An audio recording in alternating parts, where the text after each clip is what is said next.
салом дӯстон, вақти бозиҳои дирӯза ғайр аз рақобатҳои навбатӣ дар топ 5 чемпионатҳои аврупоӣ ҳамчунин шоҳиди бозии ниманиҳоии ҷоми Англия низ шудем. Манчестер Юнайтед ва Ковентри Сити ба ҳам омаданд то дар финали ҷоми Англия бо Манчестер Сити рақобат кунанд. Дар омади гап, шогирдони Гвардиола як рӯз пеш аз ин бо шикасти Челси рохати финалиро соҳиб шуда буданд. Чӣ тавре Гвардиола баъди пирӯзӣ бар Челси гуфта буд, нисбати Ковентри беэҳтиромӣ набояд кард. Воқеан ҳам девони сурх ин дастаи чемпионшипро нодида гирифтанд. Биёед лайк химатбои худро гузоред. Мо дар бораи бозиҳои асосии шабгузашта пурратар гап мезанем. Дерби дела Маданина яке аз рақобатҳои асосии футболи Италия аст ва он ҳамеша миллионҳо мухлисонро дар саросари ҷаҳон дар экрани худ нигоҳ медорад. Бо вуҷуди ин вохӯрии дар пешизода интригаи иловагӣ хоҳад дошт. Дар сурати пирӯзӣ бар рақиби асосӣ Интер барои рақибон ҳатто аз ҷиҳати математикӣ дастнорас мегардад ва унвони қаҳрамониро расман ба расмият медарорад. Аммо Милан ба ин чӣ хоҳад гуфт? Тамошои рақобатро бо 1х ҷолибтар гардонед. Дар он ҷо регистратсияи осон, пур кардани маблағ аз тамоми гӯшаву канори дунё, вале аз ҳам муҳим, бонус то ҳаҷми $100 дар аввалин пардохт бо промокоди AMG 0777 ссылкаи бозӣ дар комментарияи ин видео. ҳарчанд дар ҷуфти сабуктари нимфинали ҷоми Англия шогирдони Тенхак тавонистанд аллакай дар нимаи аввал ба зудии ҳисобро 2-0 намоянд ва гумон мерафт кори бачаҳои Ковентри аллакай тамом аст, аммо дар идома онҳо ба мушкилӣ дучор омаданд. Бруно Фернандеш голи сеюмро ҳам ба самар расон ва баъди ҳисоби 3-0 ба андешаи 99% мухлисони футбол кор аллакай тамом буд, вале чӣ тавре дидем, ин танҳо як хомӯшие пеш аз тӯфон будааст. Баъди сар додани 3 голи пайҳам муҳаррики Ковентри яке ба кор даромад ва онҳо ба зудӣ тавонистанд 2 голи ҷавобӣ зананд. Муборизаҳо вақти ҳисоби 2-3 низ дар варзишгоҳи Уэмбли пуршиддат идома дошт ва Ковентри тавонист мухлисони манчестериро талхакаф намояд. Баъди дидани голи Хаҷи Райт дар дақиқаи 95 мухлисони зиёди девони сурх ба валидолковӣ даромаданд, зеро аз даст додани бартарӣ зидди намояндаи чемпионшип баъди ҳисоби 0-3 дар асри 21 танҳо дастаи Тенхак метавонад.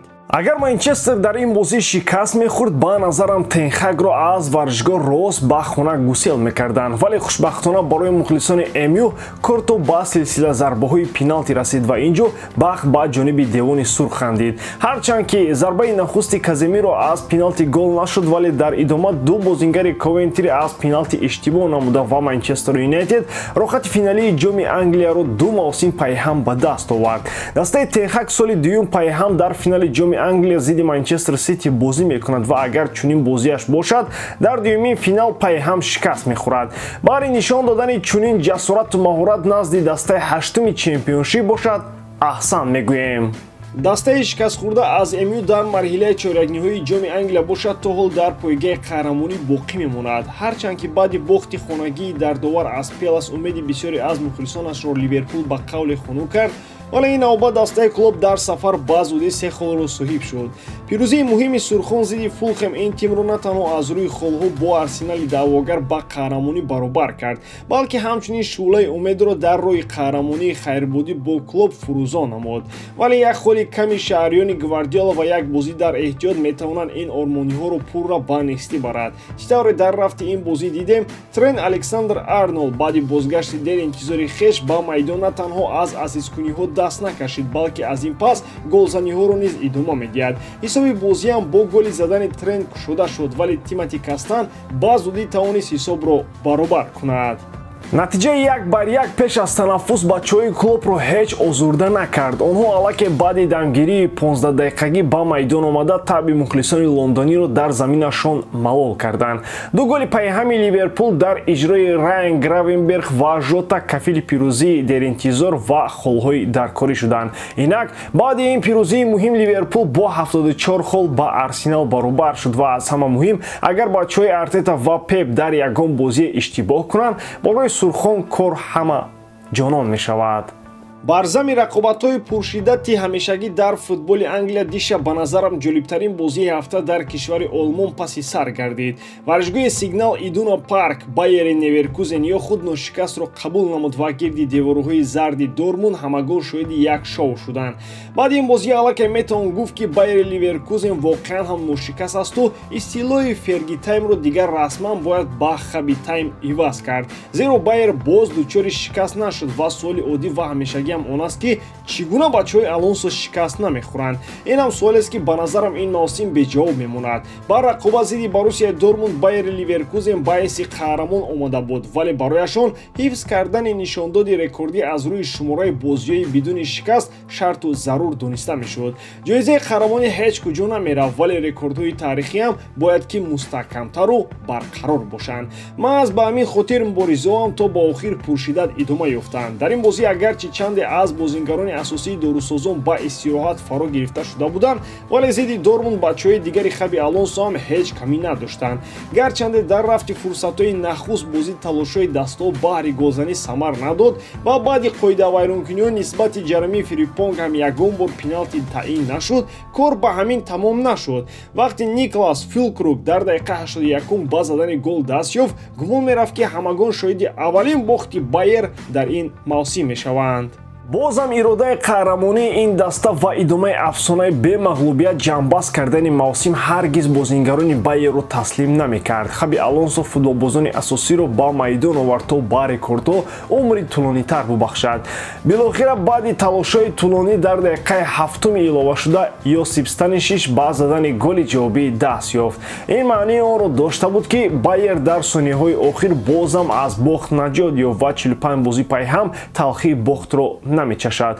Истиқбол аз голи арзишманд ва хурсандиҳои беканори бачаҳои Алонсо дар сафар албатта маънию мароми худро дошт, вале асабонияти хосаи Хумелси қаҳрамон дар ин бозӣ ҳаргиз аз ёдҳо намеравад. зеро аз даст додани холҳои арзишманд дар майдони худ ине ки даста барои рохати Лигаи Чемпионҳо мубориза мебарад хеле дардовар аст. ин аламе буд барои Хумелс ки қаҳрамонии аз дастрафтаи порсалоро ба ёд меорад, вале Байер умуман парвои инро надорад. бозии асосии имшаб эл классико буд. дар варзишгоҳи Сантьяго Бернабеу Реал Мадрид ҳамчун мизбон фаворит ва пешсафи Ла Лига арзанда барои ҳар се ин мақом бозӣ кард ва аз чорумин пирӯзии пайҳами хеш зидди Барса истиқбол гирифт. Реал дар 88 соли ахир дар як мавсим тавонист Барсаро 3 маротиба пайҳам шикаст диҳад. Луис Энрике ва Пеп Гвардиола ба назарам аз чунин ҳоли зори дастаи Хави сахт дилшикаставу озурдаанд, дар ҳоле ки Барса ин мавсим дар ҳоли шикасту рех қарор дорад ва баъди бохти дардовар дар Лигаи Чемпионҳо боз аз Реал Мадрид ҳам шикаст хӯрд. бачаҳои Анчелоти мавсими таърихиеро паси сар мекунанд, вале аз рӯи бозӣ агар бигирем дастаи Хави ин навбат ҳам арзандаву ҷасурона зидди дастаи Шона мубориза бурд. голи барвақтии сафарӣ ва бартарии оморӣ худ аз он мегӯяд ки Барса ба Мадрид ба ҳайси дастаи хору зоре наомадааст ва инро мо дар рафти бозӣ ҳам шоҳид будем. новобаста аз голи ҷавобии Винисиус аз пеналти Барса ба шарофати голи Фермин Лопес боз дигар бора ҷасурат пайдо карду ба пеш баромад. Реал Мадрид ба зудии ҳисобро баробар карду ҳатто наздик буд ки холҳоро зидди рақиби асосӣ тақсим кунад, вале дастаи Анчелоти бозингарони ба мисоли Беллингемро дорад ки дар дақиқаҳои иловагӣ барояшон пирӯзиро таъмин мекунад. ин аллакай дуюмин маротиба дар эл классико мебошад ки Беллингем дар дақиқаҳои иловашуда барои Мадрид пирӯзиро тақдим мекунад. баъди ин ғалабаи муҳим албатта бартарии Реал нисбати Барса ба 11 хол расиду тақдири қаҳрамонӣ дар Ла Лига аллакай 99% ҳаллу фасл гардид, вале бар зами ин эл классикои навбатӣ бидуни ҳолатҳои баҳснок пушти сар нашуд. баҳси ҷанҷолӣ сар гузаштани ё нагузаштани тӯб аз болои хати дарвозаи Лунин ба ҷанҷолҳои баъди бозӣ такони ҷиддӣ мебахшад. шумо дӯстон дар комментария нависед гол буд ё ин ки не. ба ҳамин тамом бовар дорам ки эҷодкории ман ба шумо писанд меояд. лайк, комментария ва дар канал обуна шуданро аз ёд набароред. бо шумо мисли ҳар вақта Муҳаммад Гаиров. хай бародарон, дар паноҳи Аллоҳ.